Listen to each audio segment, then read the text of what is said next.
Hello everyone, welcome back to my channel. My name is Alexa and today I'm doing my March reading wrap up. I am so excited to film this video today because my wildest dreams have come true. Okay, I'm being a little dramatic when I say that, but what I mean when I say that is that if you've been watching my reading wrap ups since I started doing them in January, you would know that in January I read 6 books, in February I read 8 books, and I had high hopes to read 10 books for March, and guess how many books I read in March? 10 books. So I'm so excited to share and talk about all 10 of those books with you guys. So let's just jump right into it. The first book that I started off my March reading month with is The Naturals by Jennifer Lynn Barnes. This is the first book in a 4-book series, I believe. It's basically Criminal Minds for the YA world. There's these teenage-aged individuals who all have natural abilities such as reading emotions or being really good with data and numbers, like human-like superpowers, if you will. So they basically start working for the FBI to solve cold cases. And I don't really want to spoil anything, so that's kind of all I'm gonna say about this. But yeah, it's really fast-paced,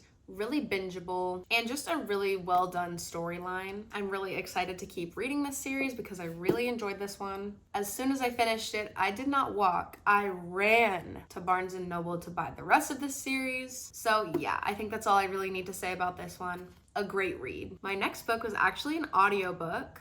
It was The Honeymoon Crashers, and the weirdest thing about this book is that it's actually an audio-only book, which I have never heard of before. But yeah, you cannot read this book physically because it is only in audio form. So it's actually a sequel to The Unhoneymooners. Oh, also I don't think I said, but this is by Christina Lauren. So this is the book after The Unhoneymooners, which I believe was my first book of 2023. And I really liked that book. It's kind of a book that sent me back into my love for reading. And so when I saw that this audio only book was available, I was like, I have to give that one a listen. So I did. It was a really sweet little novella story. I believe it was only around 4 to 5 hours of listening time. So how many pages that translates to, I don't exactly know, but I also listened to this book on 2 times speed, so it really did not take me long to listen to at all. I really don't have too much to say about it just because it was so short and it's also a sequel to another book. But yeah, basically in this book, you just follow these characters from the Unhoneymooners. They're twins, and you also follow their entire family. And basically, they're going to Hawaii to throw a surprise wedding for one of the sisters. And of course, there's just a lot of chaos, drama, things of that nature.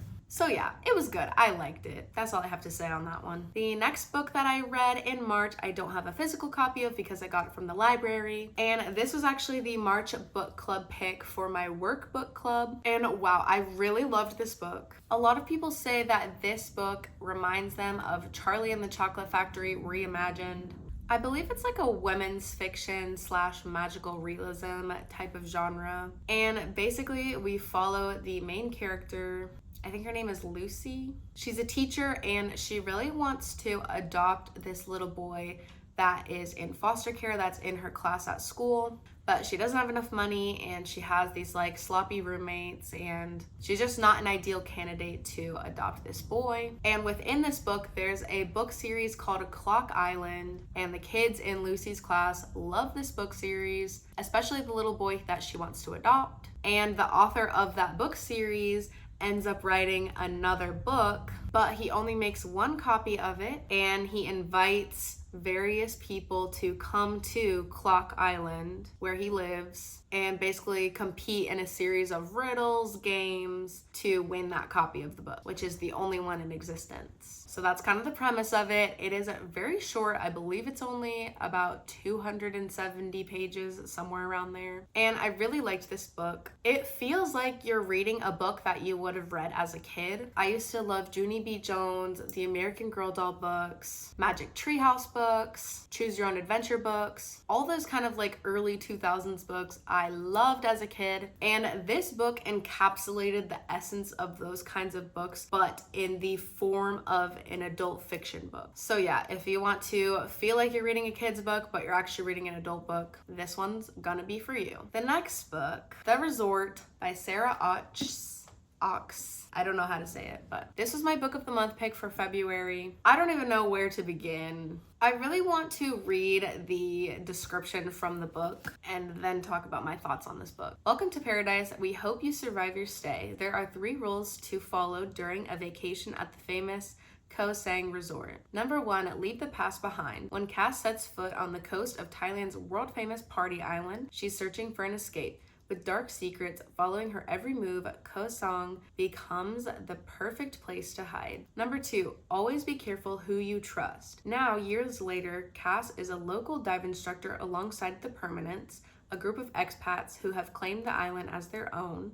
The Permanents don't linger on who they were before the island, simply because, like Cass, they all have something to outrun. Number 3, if someone discovers who you really are, run. But suddenly, a dive student is found dead and paradise comes crashing down, because this isn't the first mysterious death on the island and it won't be the last. Someone knows who Cass is and they're ready to make sure justice is finally served. I was so looking forward to this book. However, I feel like I got very let down by it. It may be my own fault for going into this book with preconceived notions of what the story might be like, because based on the description of this book, I kind of thought it was going to be like a lot of parties going on and a lot of interwoven character stories, murders at the parties, I don't know, things like that. And a lot happened in this book, but even though a lot happened in this book, I felt like nothing was happening. Nothing felt important, significant, or interesting at all. All of the characters are boring. Their motives make no sense. I just feel like hardly anything about this book worked. I didn't really start to dislike it until a couple days after I finished it, because I was talking to somebody about this book and explaining the plot and what the characters were like and just everything that went on. And the more I talked about what happened in this book, the more plot holes I found, the more I realized that the characters were incredibly boring, and the more disdain I grew for this book. This one just wasn't for me, so if you were looking forward to this book like I was, I would maybe skip over it. On a bit of a better note, the next book that I read is The Teacher by Freida McFadden. This is my 3rd Freida McFadden book, and they just keep getting better. I've said this before, but the first Freida McFadden book that I read was The Housemaid. That's the book that blew Freida McFadden up. And it was good. I liked it okay. Then I read The Inmate by her. I really liked that one. And I gave this one the same rating as The Inmate, but if I was ranking the Freida McFadden books that I have read, I would definitely rank this one number 1 so far. Basically, we have this teacher couple, Eve and Nate. They work at the same school. Nate is an English teacher. Eve is a math teacher, I believe. And there's a student, Addie. She's in both of their classes, and previously, she was involved with the teacher situation that ultimately ended up getting the teacher fired. And now we basically just follow Nate and Eve's journey of having Addie in their class. And it is crazy. The twists in this book had my jaw on the ground. At one point, I read part of this book while I was walking on the treadmill at the gym, and I ended up walking about 5 miles because I was so lost in this book that I just kept walking and walking and walking and reading and reading and reading. And then I was like, why am I out of breath? Why am I tired? And then I was like, oh, because I've been walking for almost 2 hours while reading this book. This is a good one. You need to go pick this one up, seriously. And before I move on to the next book, I just want to be a hater for one quick second and say that every single Freida McFadden book cover I find to be so ugly. Is that just me? I'm sorry if it is just me, but I actually hate all of these book covers that she has. They all look like AI generated photos. Maybe they are, I don't even know. I just hate these book covers. I really do, but I don't hate these books. Moving on. The next book that I read is another audiobook, and this was My Dark Vanessa. I will say right off the bat, if you're interested in this book, definitely check trigger warnings because it is about a student-teacher relationship. But with that being said, that is basically the plot of this book. We follow Vanessa in a past and present timeline. She basically goes to this boarding school. She has this like inner turmoil within herself that she doesn't belong, she doesn't fit in, something's wrong with her. She finds comfort in this teacher, and the whole book just kind of goes on from there about her relationship with this teacher. And then we also get a present timeline. I believe she's somewhere around 30 in the present timeline. We just kind of see the aftermath of the relationship that occurred and how basically everything that has happened has altered her brain chemistry, the way that she views the world. This is more of like a character study book, so not a lot happens exactly in the book, but also a lot happens in the book. It can also be kind of repetitive, but I also think that's kind of the point because it is about a abusive relationship of sorts. And there's kind of a repetitive cycle to that. So yeah, I think this is a fantastic book. This is a book with very heavy subject matter. However, I really enjoyed my time reading this book, or rather listening to this book. The next book that I read in March is Anita de Monte, Laughs Last by Xochitl Gonzalez. And I recently posted an entire book review on this book. So if you want to go see my thoughts on it,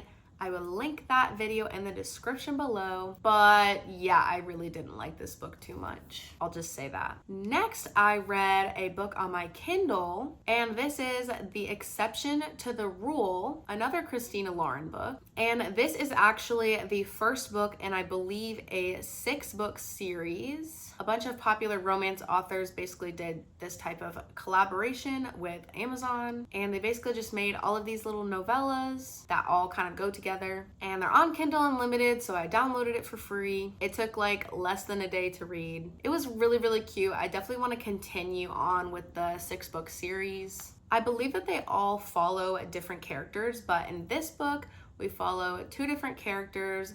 Basically, one day they accidentally ended up connecting via email because one of the people thought that the other email was a teacher's email, but it ended up being a student's email. And every single Valentine's Day, they keep reconnecting, and a friendship grows over the years. And I'm sure you can guess what happens, but I won't tell you. So yeah, I liked this one, but it also was like 102 pages. So like, I don't really have too much to say about it. But if you're interested in reading it, you should.